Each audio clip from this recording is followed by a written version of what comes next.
वहां मथुरा में जाओ तो लोग वहां भांग पी लेते हैं, कई शराबी लोग नशा लेते हैं, बड़े बड़े शहरों में नशे गोलियां खा लेते हैं। अमेरिका वगैरह में भी बहुत अफीम का व्यापार चलता है। तो इसी प्रकार से ये तो दुश्मन आपको अफीम खिला करके, नशे में डाल करके कर्तव्यों के स्मरण से वंचित करना चाहता है। निर्वाण नशा है, दूसरे नशे हैं, ये जितने भी नशे हैं बच्चों के लिए, मानव समाज के लिए, वो आपको अपने कर्तव्यों से वंचित रखना चाहता है।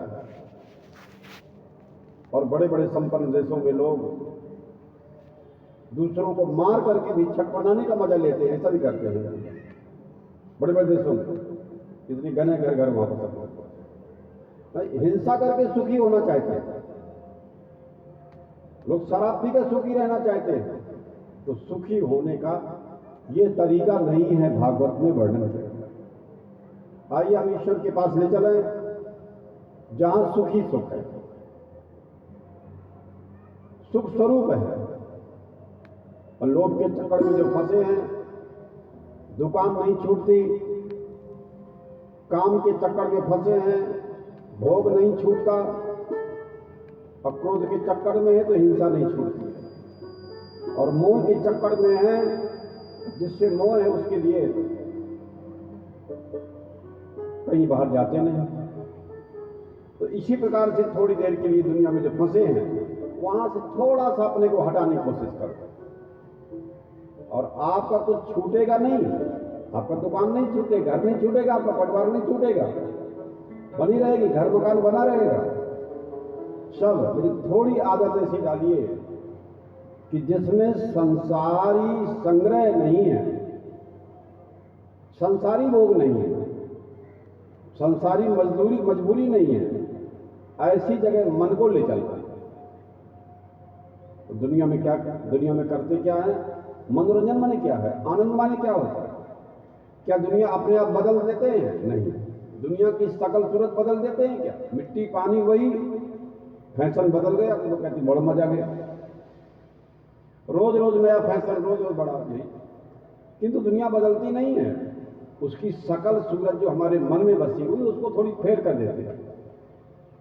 तो आपके जीवन में जो राग द्वेष है उसको छुड़ाने के लिए आपके जीवन में स्वाभाविक ही अनासक्ति का उदय हो, तो हम आपसे नम्रता के साथ ये बताना चाहते हैं कि आप सोचते हो कि हमारी आत्मा असंग है, इतने से काम चल जाएगा, नहीं। आपके मन को दुनिया से असंग होना पड़ेगा तब काम चलेगा।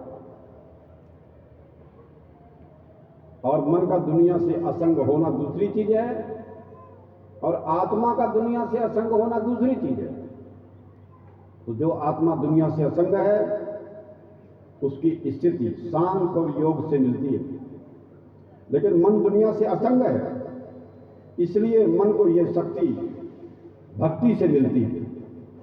बिना भक्ति के हमारे मन को शक्ति नहीं मिल पाती, और बिना भक्ति के मन को दुनिया से असंग रहने की शक्ति भी नहीं मिल पाती। तो भक्ति का नाम सुन करके डरना किसी को नहीं है, इसलिए भक्ति स्वतंत्र है और संपूर्ण गुणों की खान।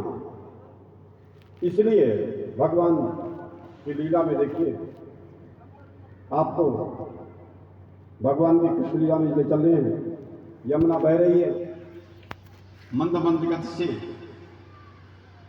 भगवान श्री कृष्ण गिरिराज उठाए हुए हैं, कदम्ब की वृक्षावली है, लताएं बड़ी हुई हैं, गोकुल में गंगों चल रही हैं, और नंद बाबा के आंगन में एक बालक खेल रहा है, डोल रहा है। आपको केवल हम झांकी नहीं दिखाना चाहते, उस झांकी के भीतर क्या क्या भरा है ये नहीं दिखाना चाहते। दौभ्याम व्रजंतम, माने हाथों चल रहा है, घुटनों के बल चल रहा है। भगवान के हाथ का कोई प्रयोजन नहीं है, केवल जीवों की रक्षा के लिए ही भगवान ने अपने हाथ प्रकट किए। रक्षा शक्ति का आश्रय है हाथ,